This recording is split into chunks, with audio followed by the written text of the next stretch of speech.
ایک جنگل میں بہت سارے جانور رہتے تھے۔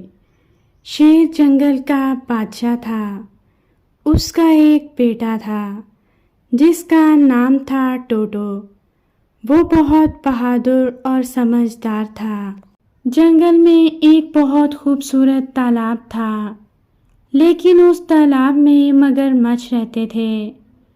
اس تالاب میں مگرمچھ اپنی مرضی چلاتے اور کسی کو تالاب سے پانی نہیں پینے دیتے۔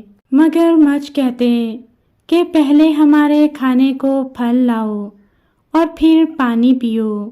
بیچارے جانور جنگل سے پھل جمع کرتے اور مگرمچھوں کو لا کر دیتے، پھر مگرمچھ ان کو پانی پینے دیتے۔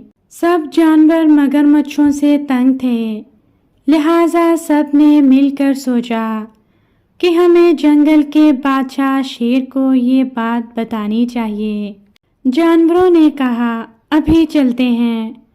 اسی وقت چالاک لومڑی بول پڑی، اگر شیر بادشاہ اس معاملے میں پیچھے ہٹا تو اس کو جنگل کا بادشاہ قرار نہیں دیا جائے گا۔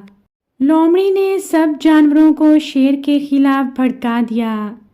سب جانور مل کر جنگل کے بادشاہ شیر کے پاس گئے اور سارا معاملہ بتایا اور یہ بھی کہا، آپ ہم کو ان مگرمچھوں سے نجات دلائیں، ورنہ آپ یہ جنگل چھوڑ کر جا سکتے ہیں۔ یہ کہہ کر سب جانور وہاں سے چلے گئے۔ یہ سارا ماجرا ٹوٹو سن رہا تھا۔ جنگل کا بادشاہ شیر ساری رات پریشان رہا۔ ٹوٹو یہ سب دیکھ رہا تھا۔ اس نے جنگل کے سب جانوروں کو بلوایا اور ان سے کہا، اس جنگل کے بادشاہ شیر تو بہت اچھے ہیں، آپ لوگوں کا اتنا خیال رکھتے ہیں، اور آپ ہیں کہ مشکل وقت میں ان کا ساتھ چھوڑ رہے ہیں۔ چالاک لومڑی نے کہا، اس چھوٹے سے بچے کو کیا پتا ان باتوں کے بارے میں؟ لیکن ٹوٹو کی یہ بات جانوروں کے دلوں میں جڑ پکڑ گئی اور ان سب جانوروں نے بادشاہ شیر کے پاس جا کر اپنے رویے کی معافی مانگی اور کہا کہ ہم سب مل کر مگرمچھوں کا مقابلہ کریں گے۔ سب سوچ رہے تھے کہ مگرمچھوں کا مقابلہ کس طرح کیا جائے۔ اتنے میں ٹوٹو بول پڑا کہ مگرمچھوں کو کھانے کا بہت شوق ہوتا ہے اور ان کا سب سے پسندیدہ کھانا خرگوش ہے۔ اب تو شامت خرگوش کی تھی۔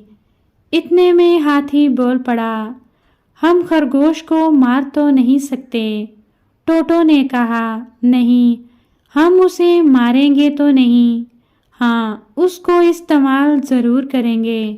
سارے جانور ٹوٹو کی شکل دیکھ رہے تھے کہ اس چھوٹے سے بچے کو اتنی عقل مندی والی بات کیسے سوجھی۔ خرگوش کو سب نے حوصلہ دیا اور کہا کہ تمہاری مدد سے سب جانور آرام سے زندگی بسر کر سکیں گے۔ سب کی حوصلہ افزائی پر خرگوش راضی ہو گیا۔ سب نے ایک بہت بڑا گڑھا کھودا اور اس کے اوپر پتے ڈال دیے تاکہ مگرمچھوں کو پتہ نہ چلے کہ ہم نے ان کے لیے جال بچھایا ہے۔ اب کام شروع ہوا۔ خرگوش مگرمچھوں سے بغیر پوچھے پانی پینے لگا۔ مگرمچھوں نے جب دیکھا تو انہیں بہت غصہ آیا اور ان میں سے ایک نے کہا، اس کی سزا یہ ہے کہ اسے کھا جائیں۔ دوسرے مگرمچھوں نے یہ سنا تو ان کے منہ میں پانی بھر آیا۔ خرگوش نے مگرمچھوں کو اپنی طرف بڑھتے ہوئے دیکھ لیا۔ خرگوش وہاں سے آہستہ آہستہ بھاگنے لگا۔ مگرمچھ بھی لالچ میں اس کے پیچھے بھاگنے لگے۔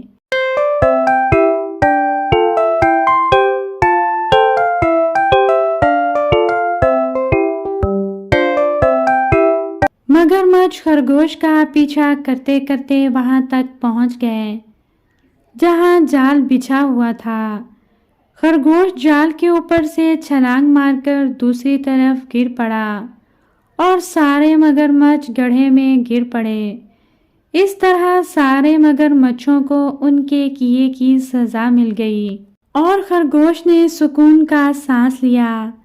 پھر سب نے ٹوٹو اور خرگوش کا شکریہ ادا کیا اور جنگل کے بادشاہ شیر نے ایک بہت بڑی دعوت رکھی۔ اس طرح سارے جانور ایک بار پھر پہلے کی طرح ہنسی خوشی زندگی گزارنے لگے۔